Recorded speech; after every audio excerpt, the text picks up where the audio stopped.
দোকানে গিয়া যখন পাথরটা দেখাইছে, স্বর্ণকার ইমাম আবু ইউসুফ রে দেখা সম্মানের সাথে চেয়ার দিলেন আর বলল, হুজুর পাথরটা কি আপনি বিক্রি সত্যিকার অর্থে করবেন?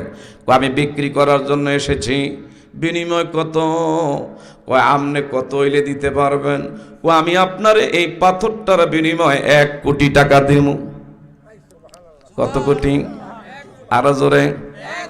1 কোটি। ও ভাই ঠিক আছে, আপনি 1 কোটি বলছেন, আমার আরো কিছু দেখার দরকার আছে। যে কোনো জিনিস বিক্রি করতে হইলে, দরদাম ঠিক করতে হইলে কয়েকজনের কাছে যাচাই করা লাগে। 3 নম্বরে গাওহারের দোকানে গেছেন, পাথরটা দেখাইছে। পাথরটা যখন দেখাইছে গাওহারি, উনি বসার থেকে দাঁড়াইয়া মাথায় হাত রেখা কয়, এগো আল্লাহর গোলাম,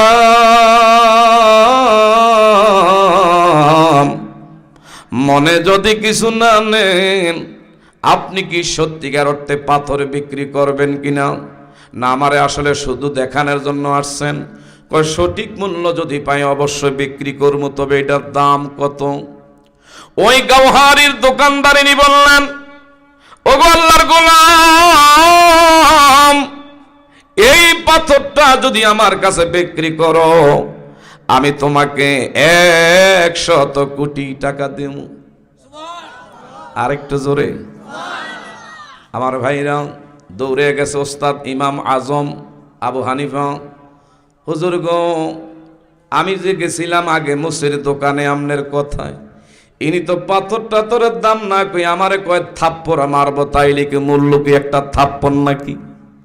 2 নম্বরে যার কাছে স্বর্ণকারের দোকানে উনি 1 কোটি টাকা মূল্য, আর একজনে কইছে 100 কোটি টাকা। হযরতে আমার ভাইরা ইমাম আজম আবু হানিফা ইনি বললেন, রে আল্লাহর গোলাম, সব জায়গায় সব ওয়াজ চলে না, তুমি কেন মুসির দোকানে গিয়া সুবহানাল্লাহ ওয়াজ করো? কারণ মুসিওলা তোমার সুবহানাল্লাহ এটার কিন্তু দাম দিতে পারবে না, কারণ তার তো ইমানে নাই। কথা জোরে বলেন, ঠিক না ভাই? ঠিক।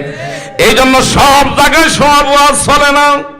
জিনারা আমার ভাইরা সত্যিকার অর্থে কোরআন রে ভালোবাসে, আমার বাবারা বন্ধুরা আমার নবীরে ভালোবাসে, এদের কাছে কোরআনের আলোচনা শুনলে অন্তরে ভালো লাগে। কথা জোরে বলেন, ঠিক না ভাই? ঠিক। কেন তোমারে পাঠাইছি? তুমি তো জানো না মাইক অপারেটর যেইভাবে আপনি এই যে বড় বড় বক্স দিছেন, একটু দয়া করে ওইদিকে অ্যাঙ্গেল করেন, শ্রোতাগো কানের মধ্যে ডিস্টার্ব হচ্ছে। কথা জোরে বলেন, ঠিক না ভাই? ঠিক। একটু আমরা সকলে জিকির করি, লা ইলাহা জোরে লা ইলাহা মাশাআল্লাহ, লা ইলাহা জোরে লা ইলাহা। ভাইজান নামাজ রোজা সাইর না, তোমার মা বাবার খেদমত বইল না। বলেন নামাজ রোজা সাইর, মা বাবার খেদমত বইল, নবীর সুন্নাত সাইর না। ভাইজান নবীর সুন্নাত, নবীজির শাফাআত পাইবা না। লা ইলাহা কালিমা লা ইলাহা, লা ইলাহা ইল্লাল্লাহু মুহাম্মাদুর রাসূলুল্লাহ। বলেন সাল্লাল্লাহু আলাইহি ওয়াসাল্লাম। গভীর মনোযোগ আমার দিকে তাকান আমার ভাইরা। এই এলাকার মা মহিলাদেরকে বলি, আমার যে আলোচ্য বিষয় হলো আল্লাহর বিধান পর্দা। এগো মা মহিলারা গো, খাস করে আপনাদের প্রতি বিশেষ করে আমার এই মাহফিল থেকে মেসেজ। 1 নম্বরে মা, আপনি যদি আল্লাহর বিধান মানেন আপনার দাম বাড়বে না কমবে? আরো জোরে কোন, বাড়বে না কমবে? অকরনা ফি বুয়ুতিকুন্না ওয়ালা তাবাররাজনা তাবাররুজাল জাহিলিয়াতিল উলা। চিৎকার মেরে বলেন মারহাবা। দয়া করে একটা দূরের থেকে মাইক মাহফিলের দিকে মুখ করেন। আপনার মাইক ভালো কিন্তু আপনার সেটিং জানেন না, এত মাইক লাগে না, ভালো মাইক দুইটা হইলে যথেষ্ট। কথা জোরে বলেন ঠিক না বা ঠিক? আমার ভাইরা দূরের থেকে একটা মাইক এদিকে অ্যাঙ্গেল করেন, বক্তা শ্রোতার কানে যেন দূরের থেকে আওয়াজটা আসে।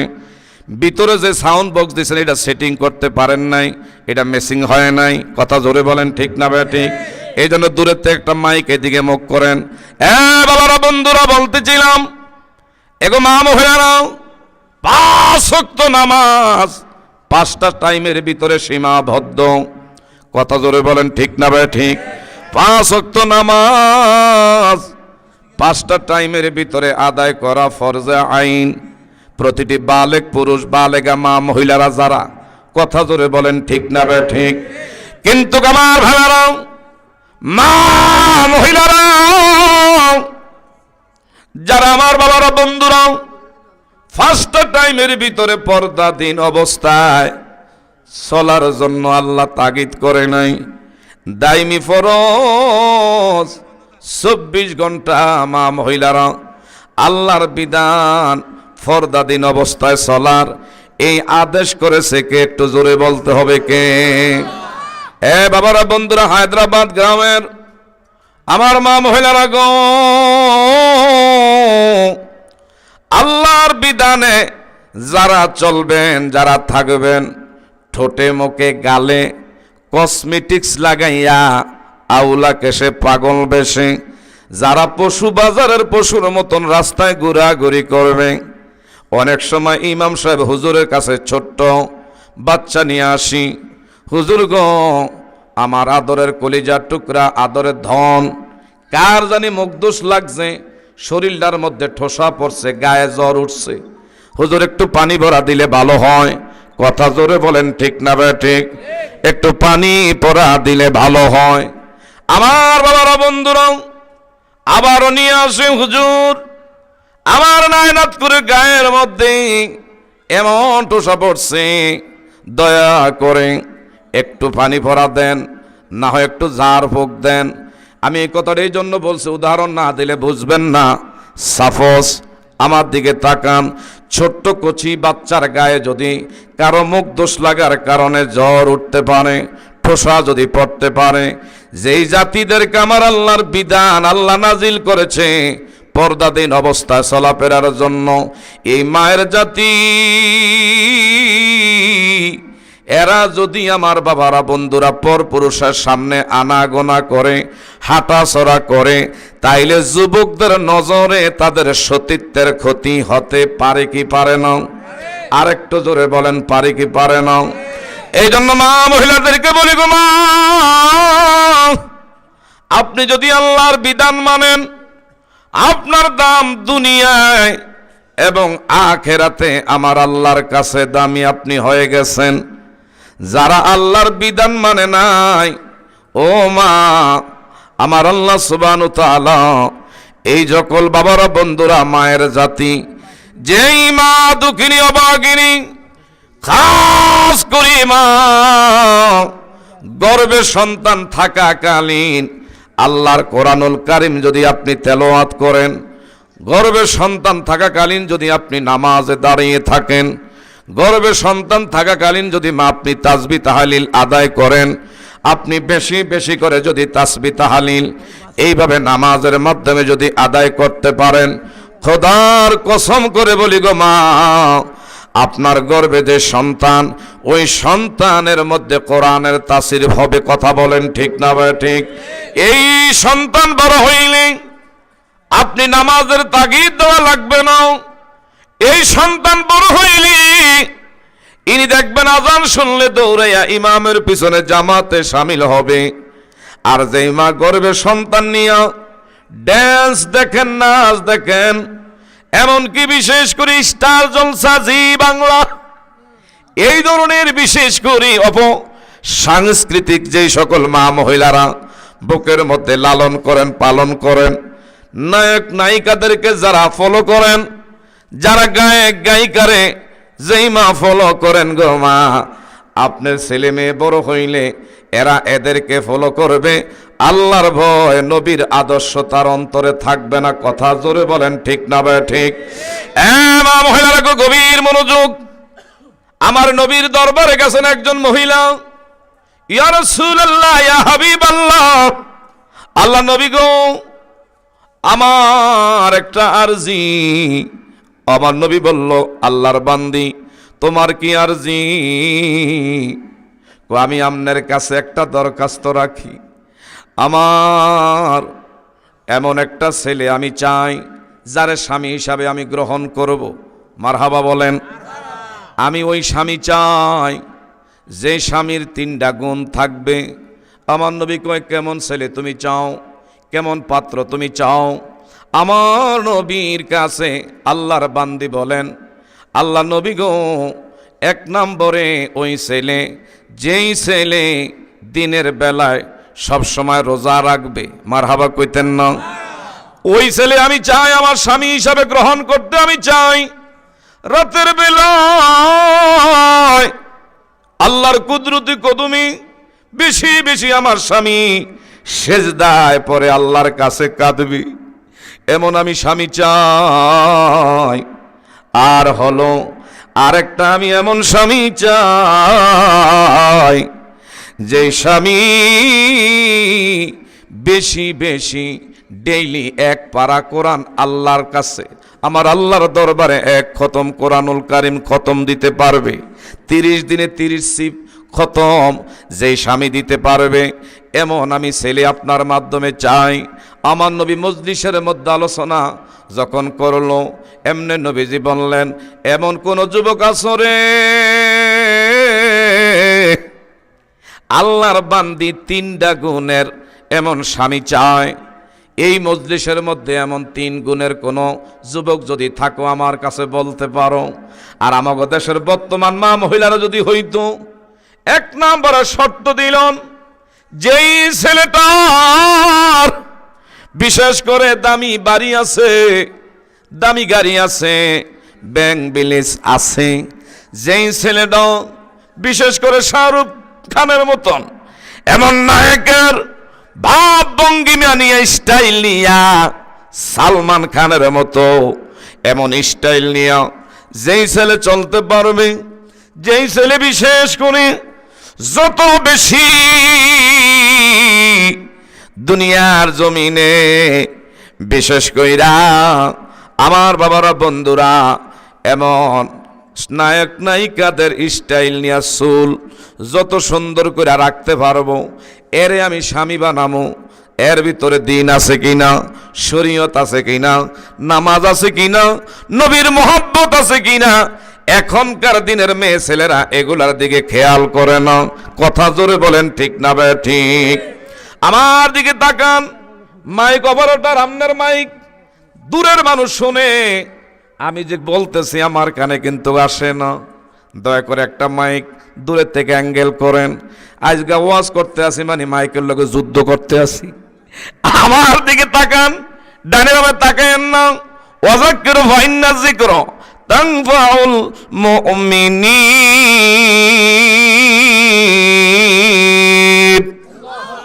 আরেকটা জোরে কোন আল্লাহু আকবার। আমার বাবারা বন্ধুরা, এই জন্য আমার ভাইরা, ইমানদারের সামনে যতই কোরআন হাদিস থেকে আলোচনা হয় ততই কিন্তু আমল করার অন্তরে আগ্রহ, তাসির, ভালোবাসা আমার আপনার আমল করার জন্য আগ্রহ পয়দা করে দেয় কে? আরেকটু জোরে বলেন কে কে কে? হায়দ্রাবাদ গ্রামের মা মহিলারা গো,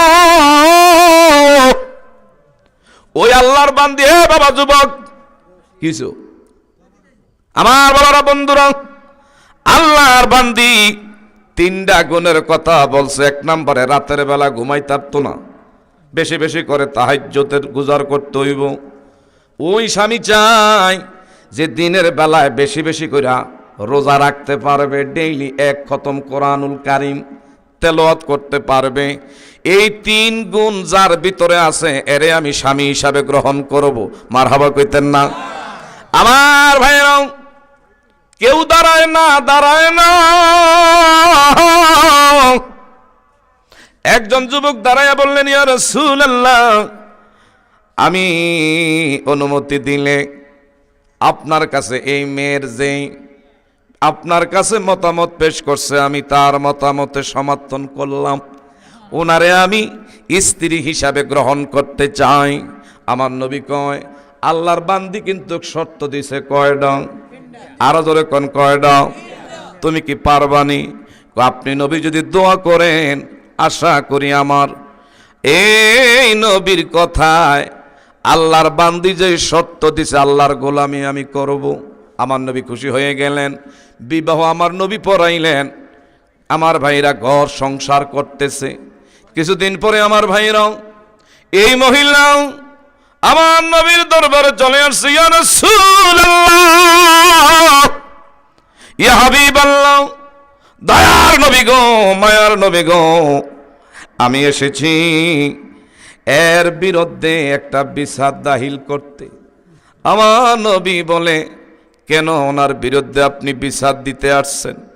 কইনি আপনার সাক্ষী রেখা বলছে আমার স্ত্রী হিসাবে গ্রহণ করলে 3টা আমল উনি করবে, কিন্তু 3টার মধ্যে একটার ধারে কাছে উনি কোনো আমলে নাই।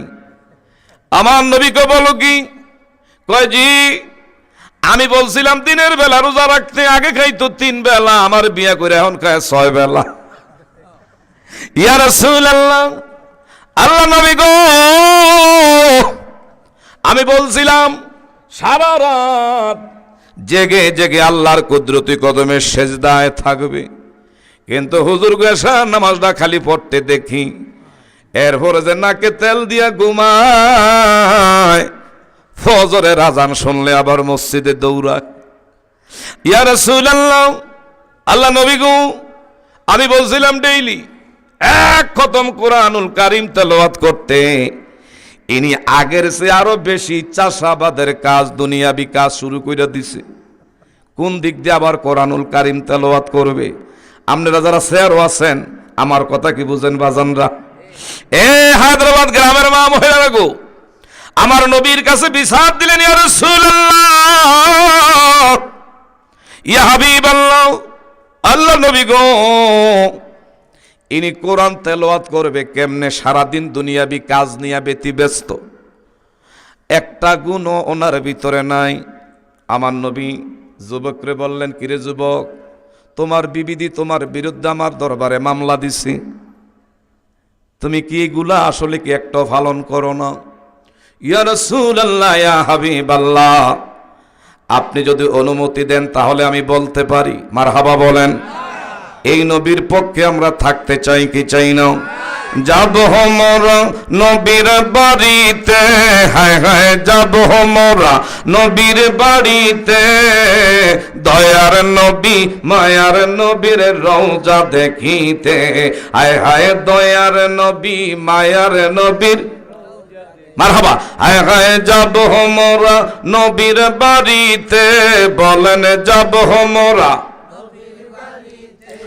এ দয়ার নবী মায়ার নবীর রওজা দেখিতে, হায় হায় দয়ার নবী মায়ার নবীর রওজা দেখি, রওজা শরীফ দেখতে কি সুন্দর,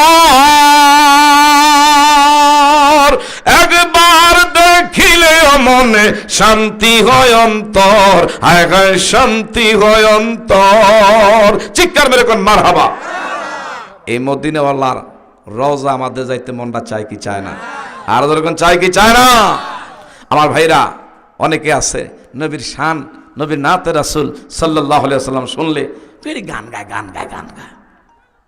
কিন্তু কিছু কিছু লোক আছে ফার্সিতে, উর্দুতে, আমার বাবারা বন্ধুরা কত কিছু গায়, হেডা আবার হেডার মধ্যে কোনো ফতুয়া নাই। কথা বলেন ঠিক না ভাই? ঠিক। আমাদের মাতৃভাষা কোন ভাষা? এই যে গেছে 21শে ফেব্রুয়ারি আমাদের কি মহান, আমার আপনার বাবারা বন্ধুরা মাতৃভাষা দিবস গেছে। কথা বলেন ঠিক না ভাই? ঠিক। আরেক ফার্সি দেশের ফার্সি গায়, হেডার মধ্যে ফতুয়া নাই।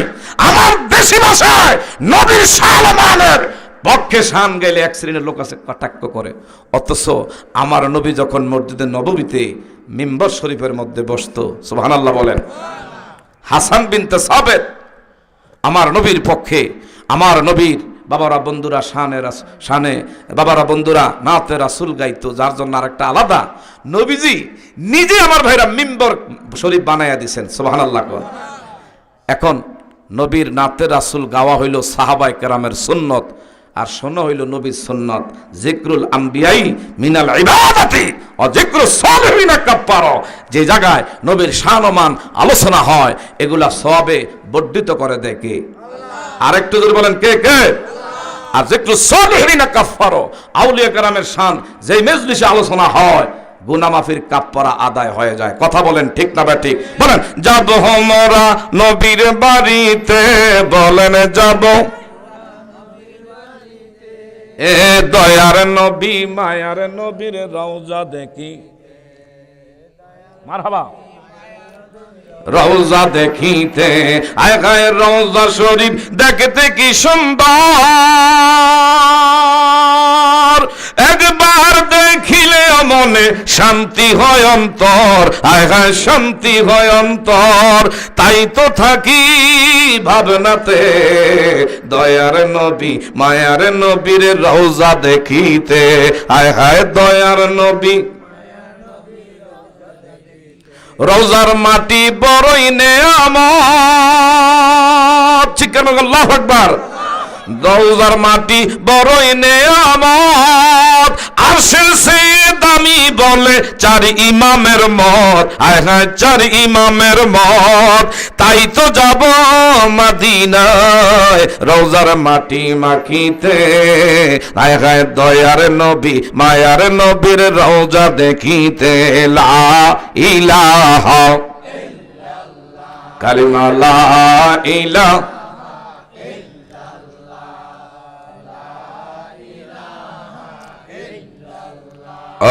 লা ইলাহা বাইজান বহু দূরে মদিনা, আমরা কেমনে যাব জানি। দয়াল আল্লাহ দয়া করেন, দয়াল মারহাবা রেন নসিব করেন মদিনা। লা ইলাহা লা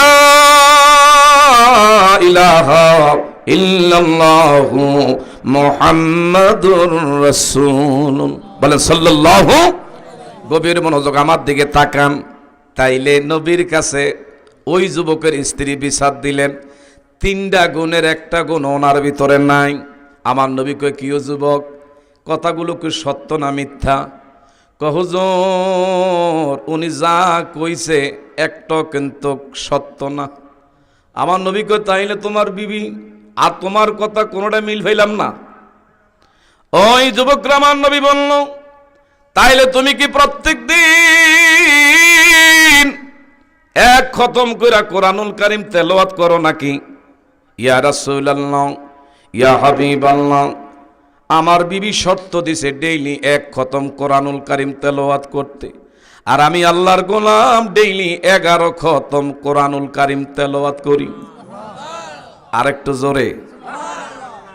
2 নম্বরে যে শর্ত দিয়েছিলেন, আমি প্রত্যেক রাত্রে যেন এমন সারা রাত আল্লাহর কুদরতি কদমে সেজদায় থাকি, আমি যেন সারা রাত নফল ইবাদতে কাটাই। হুজুর গো আমি তো সারা রাত্রে নফল নামাজের সওয়াবের বাগী হই। কয় কেমনে? আমার বিবি মনে হয় জানে না আমনে নবীর হাদিসের ঘোষণা, মারহাবা কইতেন না? আপনার পাক জবান দিয়া বলছেন, যে ব্যক্তি আশার নামাজ জামাতে যারা শামিল হবে, আবার আজান শুই না ফজরের নামাজ যিনি মসজিদে গিয়ে আইসা জামাতে শামিল হয়, সারা রাত নফল নামাজ পড়া সওয়াব তার আমল নামায় দেয়। তাইলে আমি ঘুমাইয়া যদি সারা রাত নফল নামাজের সওয়াব পাই, কেন আমি খামাকা এত কষ্ট করব? কথা জোরে বলেন ঠিক না ভাই? ঠিক। হুজুর গো আমি কি সারা রাতের নফলের সওয়াব পাই না? অবশ্যই অবশ্যই তুমি পাও, এত করে বিন্দু পরিমাণ কোনো সন্দেহ নাই। সন্দেহ করলে ঈমান থাকবে না। যারা এশার নামাজ আর ফজরের নামাজ জামাতে আদায় করে সারা রাত তাহাজ্জুদ গুজারে সব আমল নামায় দিয়ে দেয়। ফরলে আরো অতিরিক্ত বোনাসের ভাগী হবেন, কিন্তু আমার আপনার আমল নামায় ওই সেই সারা রাত্রের নফলের সওয়াব দিয়া দেয় কি? আমার নবীজি বললেন, তাইলে 3 নাম্বারের যেই সত্য তোমার বিবি দিয়েছিল, কয় কি? তোমার বিবি বলছিল প্রত্যেক দিন দিনের বেলা রোজা রাখতে। তুমি কি দিনের বেলা রোজা রাখো? তোমার বিবি দি আগে খাইছো 3 বেলা, এখন বলে বিয়া কইরা খাও ডেইলি 6 বেলা, রোজা রাখো কেমনে? আল্লাহ নবী গো, আপনি নবীর জবান মোবারক দিয়ে বলছেন মাহে রমজানের 30টা রোজা রাখার পরে শাওয়ালের 6 রোজা, এই নফল রোজা যারা আদায় করবে, কি হুজুর কথা ঠিক আছে নি? মাহে রমজানের 30টা রোজার পরে শাওয়ালের 6 রোজা যারা আদায় করে, সারা বছর নফল এমন আমার বাবারা বন্ধুরা রোজা রাখার সওয়াব দিয়া দেয় কে? আরেকটা জোরে বলেন না কে? আমি কেন না খাইয়া কষ্ট পামু? আমনে নবীর হাদিসের মধ্যে এসেছে শাওয়ালের 6 রোজা, মাহে রমজানের 30 রোজা, এগুলা আদায় করলে সারা বছর রোজা রাখার সওয়াব দিবে কে? আল্লাহর নবী গো, তাইলে আমার বিবির শর্ত কি আমার ঠিক একটাও হয় নাই? আমার নবী গো, আমার একটা দিক দিয়ে খটকা লাগছে। তুমি বলে ডেইলি 11 পারা 11 খতম ডেইলি, তুমি নাকি তোমার হায় হায় শর্ত, তোমার বিবির শর্ত অনুযায়ী কোরআনুল কারীম খতম করো। এইটা কেমনে আমি জানতে চাই। ইয়া রাসূলুল্লাহ, ইয়া হাবিবাল্লাহ, 1 নম্বরে সূরাতুল ইখলাস শরীফ একবার যে ব্যক্তি তেলাওয়াত করবে, 3/3 এক অংশ এমন সে খতমের সওয়াব, 2 বার যে পড়বে 20 পারার খতমের সওয়াব, 3 বার যে ব্যক্তি সূরাতুল ইখলাসের আমল করবে, তার আমল নামার মধ্যে পুরা পূর্ণ 1 খতম কোরআনের সওয়াব দিয়ে দিবেন কে? আরেকটু জোরে বলেন না। ইয়া রাসূলুল্লাহ, ইয়া হাবিবাল্লাহ, হায়দ্রাবাদের গ্রামের মা মহিলারা গো, একটু বাস্তব জীবনে যদি একটা আমল আপনি যদি করতে পারেন, খোদার কসম করে বলি মা, আপনি জান্নাত খুঁজতে হবে না, মৃত্যুর আগে আগে জান্নাত আমনের খুঁজা নিয়ে যাইব। কথা জোরে বলেন। বাবারা বন্ধুরা, আমার নবীরে বললেন যুবক, ইয়া রাসূলুল্লাহ, ইয়া হাবিবাল্লাহ, আল্লাহ নবী গো, আপনার জবান মোবারক থেকে শুনতে পারছি বিসমিল্লাহর সাথে সূরাতুল ইখলাস 3 বার পড়লে 1 খতম কোরআনের সওয়াব, আর সূরাতুল ইয়াসিন 1 বার পড়লে 10 খতমের সওয়াব দিয়ে দেয় কে? আরেকটু জোরে বলেন না কে কে? ইয়া রাসূলুল্লাহ, ইয়া হাবিবাল্লাহ, দয়ার নবী গো, একবার যদি সূরাতুল ইয়াসিনের আমল করা হয়, পূর্ণ 10 খতমের সওয়াব। আমার বিবি কইছে ডেইলি 1 খতম কইরা পড়তে, আর আমি আমার বিবির শর্তে আল্লাহকে ওয়াস্তে আমার আল্লাহর জন্য আমি পড়ি 11 খতম। একটু আওয়াজ দিয়া বলেন না মারহাবা। বাবারা বন্ধুরা, গভীর মনোযোগ। এই জন্য মা মহিলাদেরকে বলি গো মা, অনেক সময় কিন্তু আপনারাও এই আমলগুলো করতে চান না। যেই মা সকালবেলা ঘুমের থেকে উঠা জারুডা নিয়া বলবে বিসমিল্লাহির রহমানির রহিম, সে খানে কাবা বাইতুল্লাহ জারু দেওয়ার সওয়াবের বাগী হয়ে যাবে। আরেকটু জোরে কর না মারহাবা। মা মহিলা গো, খাস করে আপনাদেরকে বলে যায়, আপনি মা দক্ষিণী অবাগিনী, আমার দিনের নবী রাহমাতুল লিল আলামিনের কন্যা মা খাতুনে জান্নাত, আমার দিনের নবীর কন্যা মা, যিনি সাইয়্যিদাতুন নিসাই আহলিল জান্নাহ, কোটি কোটি নারীদের জান্নাতের সরদারিনী। চিৎকার মেরে কোন মারহাবা। ওই নবী মা ফাতেমার একদিন ঘরে গেছেন দেখার উদ্দেশ্যে।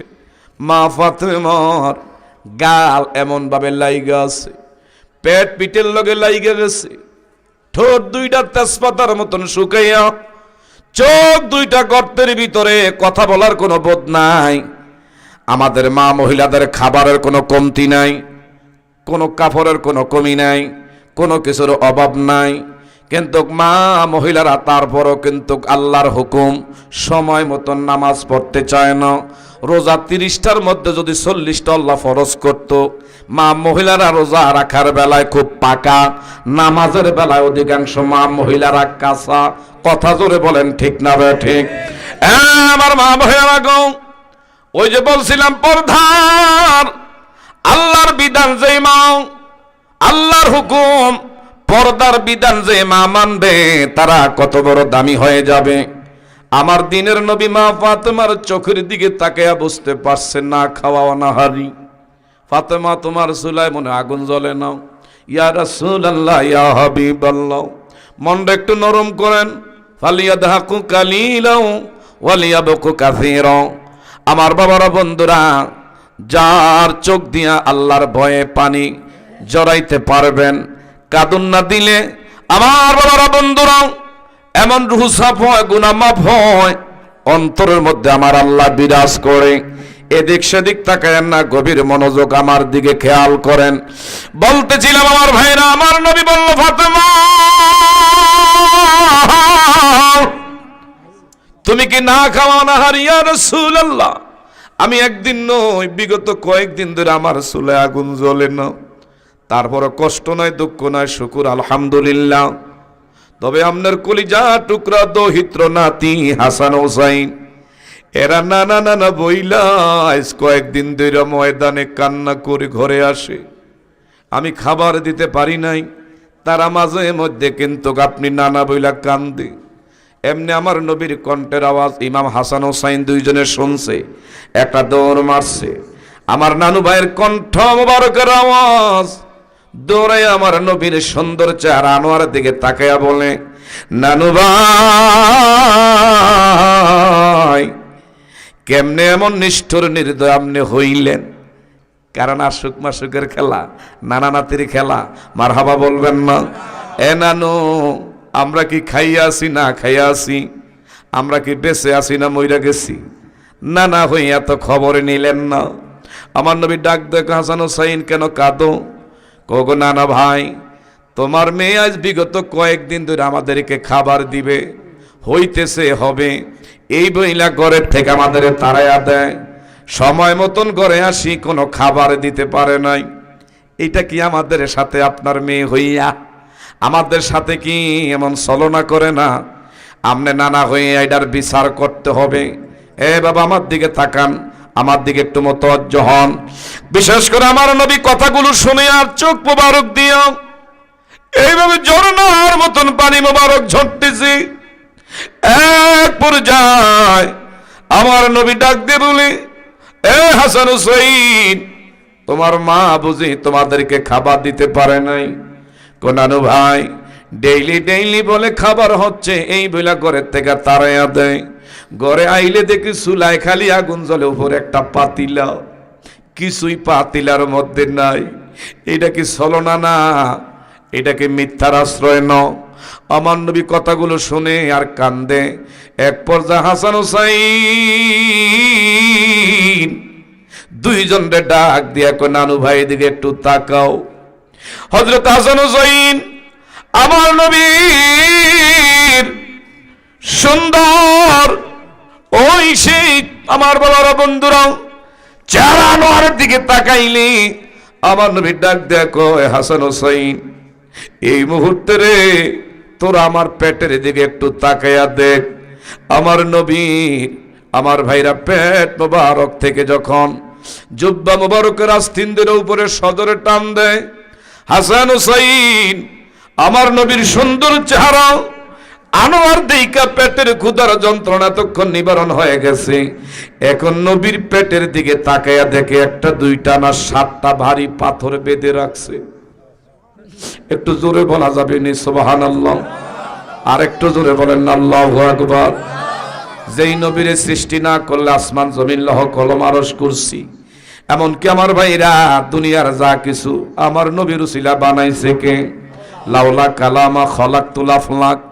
একদল বর্তমান বের হয়েছে কয় নবীর কারণে বলে দুনিয়া বানায় না।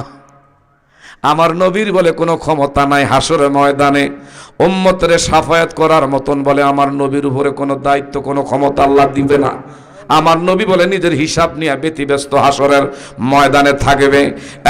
বাবারা বন্ধুরা, আজকের মাহফিল থেকে একটা কথা বলতে চাই, যারা বলবেন আমার নবী হাসর ময়দানে উম্মতের সাফায়াত করার মতন কোন আমার আল্লাহ ওই সে ক্ষমতার অধিকারী করে নাই, আমরা জানাইয়া দিতে চাই আমার বাবারা বন্ধুরা, আমার নবীর ইজ্জতের শান ও মান নিয়ে যারা টানা হেসরা করে, আমার নবীকে নিয়ে যারা খাটো করে কথা বলে, আমরা কারবালার ময়দান দেখি নাই, আমরা বাবারা বন্ধুরা উহুদের ময়দান দেখি নাই, আমরা সেই বাবারা বন্ধুরা বদরের জমিন দেখি নাই।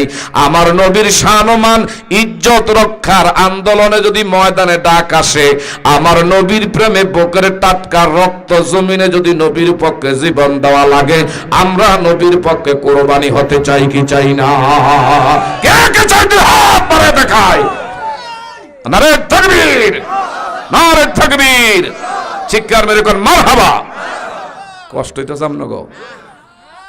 এখন কিছু লোকজন আইছেন, ভালো লাগতে আছে, যেহেতু প্রধান বক্তা উনি যেন আমার মতন খালি মাঠে যেন কথা না কয়, এদিকে তাকান। কারণ আগে এক সময় এদিক দিয়ে খোলা ছিল, ওই পারের লোক এখানে আসছে, এনের লোক আপনারা মাহফিল হলে হেন গেছে, যেহেতু এটা 0 পয়েন্ট।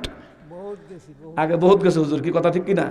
এখন এরাও আসতে পারে না, আপনারাও মাহফিলে ওখানে যাইতে পারেন নাই, যার কারণে লোকজন আবার এখানে এমন এই অবস্থা, বেশি বসতিও নাই দেখলাম। কথা বলেন ঠিক না ঠিক? আমার দিকে তাকান, গভীর মনোযোগ। আমার নবীজি বললেন, এ হাসান হুসাইন, কি বুঝলা নানু ভাই কেন পাথরগুলো পেটে বেঁধে রাখছে? আমার নবী কান্দি, ও হাসান হুসাইন, তোমাদেরকে কয়দিন খাওয়ায় না? কয় মা 3 দিন ধরে খাওয়ায় না। আর আমার আল্লাহ আমার 1 সপ্তাহ ধরে আজকে কিছুই আমি মুখে দিতে পারি না। হযরত হাসান হুসাইন বলেন, নানু ভাই, আপনার দেখা মনের কষ্ট দুঃখ সব গ্লানি অন্তরের থেকে মুছে গেছে।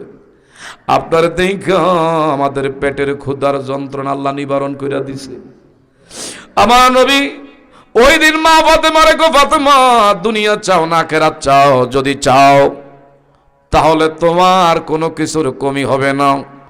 মা ফাতেমা বলল, আল্লাহ যেইভাবে রাখছে শুকুর আলহামদুলিল্লাহ।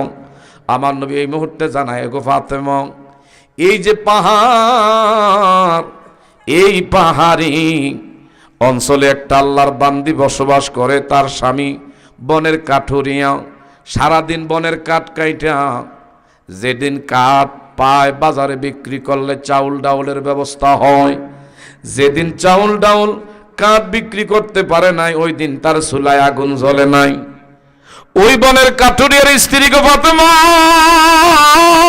যার নাম হইল জমিলা, তুমি ফাতেমার আগে আগে আল্লাহর ইনি জান্নাতি হায়দ্রাবাদের গ্রামের মা মহিলারা গো, গভীর মনোযোগ। মা, আপনি যদি ভালো হন আপনার সন্তান ভালো হবে। কথা জোরে বলেন ঠিক না বে ঠিক? মা, আপনি যদি পর্দানিশীন হন আপনার ছেলে এমন বিশেষ করে আল্লাহওয়ালা হবে, একজন হক্কানি রব্বানি, সে আলেম হবে। আপনি যদি বিশেষ করে মা আল্লাহর বিধান মানেন, পর্দাদিন অবস্থায় চলেন, আপনার ছেলে নামাজিওয়ালা হবে, মসজিদওয়ালা হবে, আপনার সন্তান কোরআনের পাগল হবে। আর যে মা আল্লাহর বিধানকে এমন বৃদ্ধাঙ্গুল প্রদর্শন করে চলে, আপনি কাগজে লেখা রাখেন মা আপনার সন্তান এক সময় বড় হইলে আপনার খোঁজ নিতে চাইবে না। আমার নিজের এগুলা নিজের, আমার বাবারা বন্ধুরা স্বচক্ষে দেখা, এ বাবারা বন্ধুরা, অনেক সময় আলেম ওলামার কাছে দোয়া চায়, হুজুর ছেলেটার লেখা দোয়া কইরেন। গত কিছুদিন আগের ঘটনা না বইলা পারছি না। আমার মসজিদের মুয়াজ্জিন সাহেব আমারে ডাকাইছে আমার হুজরাখানার থেকে। আমি বের হয়ে আসছি, হুজুর গোমকের মা আপনারে ডাকতেছে। আমি বের হইলাম, দরজার সামনে দেখি মহিলা। আমার ভাইরা, সে আল্লাহর হুকুম মাইন, তবে হাতরা এইভাবে গালের মধ্যে দিয়া দরজার সামনে একটা সাইডে কান্দে। আইসা বললাম, কি গো খালাম্মা, কেন কান্না করেন মসজিদের দরজার সামনে? হুজুর গো, গতকাল রাত্রের ঘটনা না বইলা পারছি না, আমার ছেলেটারে তো চিনেন? কইলাম, বলে চিনি সম্রাট। কি হয়েছে বলেন? এই ছেলেটায় প্রত্যেক রাত্রে বিরক্ত করে, তার বাবার কাছে টাকা চায়। সব সময় কি বাবার পকেটে টাকা থাকে? টাকা দিতে পারলে আলহামদুলিল্লাহ, না দিতে পারলে অনেক গালিগালাজ বাবারে করে। একটা ঘটনা হুজুর, গতকাল রাত্রে তার বাবার পকেটে যেদিন টাকা থাকে আলহামদুলিল্লাহ, না থাকলে দৌড়ে আমার কাছে আসে, আমিও কষ্ট করে ব্যবস্থা করে দিই। কিন্তু গতকাল রাত্রে তার বাবার পকেটে টাকা নাই, আমার কাছেও টাকা নাই।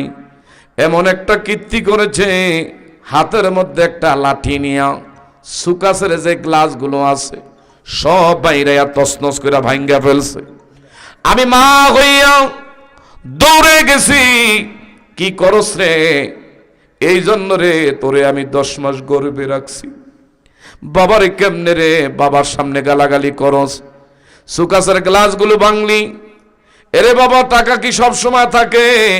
আমি মা হইয়া বুঝাইতেছি, আরতে ওই হাতরা দিয়া যতক্ষণ পারছে আমার গালডার মধ্যে এইভাবে হাত দিয়া যতক্ষণ খুশি আমারে গুসাইয়া গালডারে দেখেন হুজুর কি করছে। আমি তখন নিজে নিজে আল্লাহর কাছে বলি, আল্লাহ, কেমন কুলাঙ্গার সন্তান, মারে মারতে দ্বিধা করলো না, বাবারে গালাগালি করলো। বললাম, কেন গো মা, প্রত্যেক দিন টাকা চায়? কো হুজুর গো, একটা কারণে চায়। কি কারণে? কো আমার ছেলে ট্যাবলেট কোর। কইলাম, বলে এটা কি কাশের ট্যাবলেট না জ্বরের ট্যাবলেট? কো না হুজুর, না না না, এইটা কোনো কাশের ট্যাবলেট না, জ্বরের ট্যাবলেট না। আমি কইলাম, তাহলে কি মা এমন অন্য কোনো বড় সাংঘাতিক কোনো রোগ আছে না আপনার ছেলের? তাইলে কি ট্যাবলেটের লেগে টেয়াস হয়? হুজুর গো, এটা হইল বাবা ট্যাবলেট, বাবা খোর। আমি কইলাম, তো বাবার না বলে গতকাল রাত্রে গাইল লাইছে, আবার বাবার লেগে টেয়াস আইল, এটা বুঝলাম না। হুজুর, আপনি বুঝতেন না, এই ছেলেটায় বিশেষ করে ইয়াবা খোর, ডেইলি টাকা পাইলে খাইলে ভালা, টাকা দিতে না পারলে ওই দিন ঘরের মধ্যে অনেক ঝামেলা করে। আমার ছেলেটার লেগে দোয়া করে আল্লাহ যেন হেদায়েত নসিব করে। বললাম, গো মা, ছেলেটারে কি আপনি লেখাপড়া করার নাই? কলে লেখাপড়া করাইছি, মাস্টার্স কমপ্লিট করাইছি, ডিগ্রি শেষ করাইয়া মাস্টার্স কমপ্লিট করাইছি, এরপরও ছেলেটা মানুষ হইতে পারে নাই। বললাম, মা, মানুষ হওয়ার জন্য মানুষের জায়গায় দিতে পারেন নাই, এমন জায়গায় দিয়েছেন এ বাবা।